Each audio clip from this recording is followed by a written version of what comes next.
Sometimes the weirdest headlines are the ones that actually have this deep, hidden history behind them. Today, we're going to pull on the thread of a really bizarre news story from a few years back and see how it unravels a secret strategy that's been shaping American power for 2 whole centuries. So, remember this? Back in 2019, it seemed to come out of nowhere.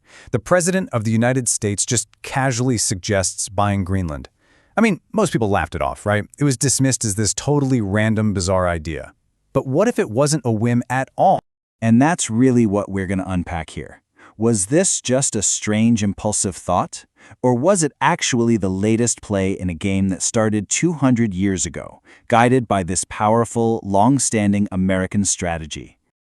All right, to figure this out, we have to travel way back, all the way to 1823.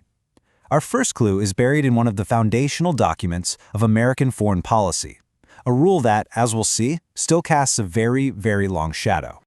Okay, so this is the Monroe Doctrine. And when it first came out, you gotta understand it was basically a big keep-out sign. See, nations all across Latin America had just won their independence from Spain and Portugal. The US was worried that the old European empires would try to come back and reclaim their territory. So this doctrine was America's way of saying, not on our watch. And it was really built on 3 simple but super bold ideas. First, no more European colonies in the Americas, period. Second, Europe and the Americas are just different worlds with different political systems. And third, a kind of deal. We'll stay out of your business if you stay out of ours. It was an incredibly ambitious statement for such a young country to make. But here's the thing about policies like this. They rarely stay the same. What started out as a protective shield for the neighborhood, well, over the next century, it transformed into something much more aggressive. It started to look a whole lot more like a sword. And this, right here, this is the crucial flip. The whole idea of keeping other powers out suddenly became the perfect excuse for the US to go in, whenever and wherever it felt its interests were threatened within the Americas. I mean, just look at how this thing morphed over the years. By 1904, President Teddy Roosevelt reimagined it, saying the US could act as an international police power in the hemisphere. Then, during the Cold War, it became the logic for stopping the spread of communism in places like Cuba. And today, well, it's being dusted off again to push back against China and Russia. Okay, so you're probably thinking, wait a minute, Greenland is Danish, it's European. How does that fit into a rule for the Americas? Well, that's where things get really interesting. It all comes down to Greenland's very strange, very strategic identity crisis. See, Greenland is this total paradox. Geographically, it's sitting right on the North American tectonic plate. But politically, it's part of the Kingdom of Denmark. The US was basically okay with that because Denmark already had its claim way back in 1823. But Washington has had one unspoken ironclad rule for centuries.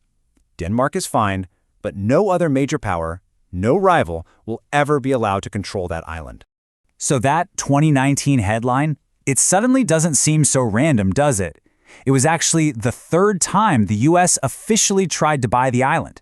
The first attempt was way back in 1867 by the very same guy who bought Alaska from Russia. Then, right after World War II, President Truman offered $100 million in gold for it. This isn't a whim, it's a long-term strategic obsession. So what is the deal? Why this obsession with Greenland? Well, to get that, we have to look under the ice. Because the real prize isn't land. It's not minerals. It's a secret. A secret that is absolutely vital to American national security. Okay, so you have to stop thinking about a flat map for a second. If you look at a globe, the fastest way for, say, a Russian missile to hit the US isn't across the Atlantic. It's straight over the North Pole. And what's sitting right there, smack in the middle of that path like a giant, unsinkable aircraft carrier? Greenland. And this number, 15 to 20 minutes, that is everything. That is the precious little window of warning time that the massive early warning radar at Thule Air Base in Greenland provides. It's the tripwire. It's what tells the US that a nuclear attack is on its way. Without that base, America is basically flying blind from the north. But the story gets even wilder. Back in 1959, the US Army builds this incredible city under the ice. It was called Camp Sentry. The public was told it was a polar research station. I mean, this place was amazing. It had a nuclear reactor for power, a library, a movie theater, all for 200 soldiers living deep inside the ice cap. Yeah, that was the official story. The real reason was something straight out of a spy movie, Project Iceworm. The true goal was to use Camp Century as a test, to see if they could dig thousands of kilometers of tunnels under the ice. Why? To hide 600 nuclear missiles on mobile launchers, constantly moving around, completely undetectable by the Soviets. It was meant to be the ultimate secret weapon. But the whole plan failed, and it failed in a big way. The engineers made one massive, colossal mistake. They thought the ice sheet was stable. It's not. It's a glacier, and it flows. Slowly, but unstoppably. The tunnels were being crushed, so the project was scrapped. But the US had never even told Denmark, the country that owns Greenland, that it planned to put nuclear weapons there. And, to make matters worse, they left behind a toxic mess of nuclear waste and fuel, a ticking time bomb that's now threatening to emerge as the ice melts. Okay, so let's bring this all full circle. All these crazy Cold War secrets, they are the absolute key to understanding the headlines we're seeing right now. Because that great power game at the top of the world, it never really ended. The players just changed. The old opponent was the Soviet Union.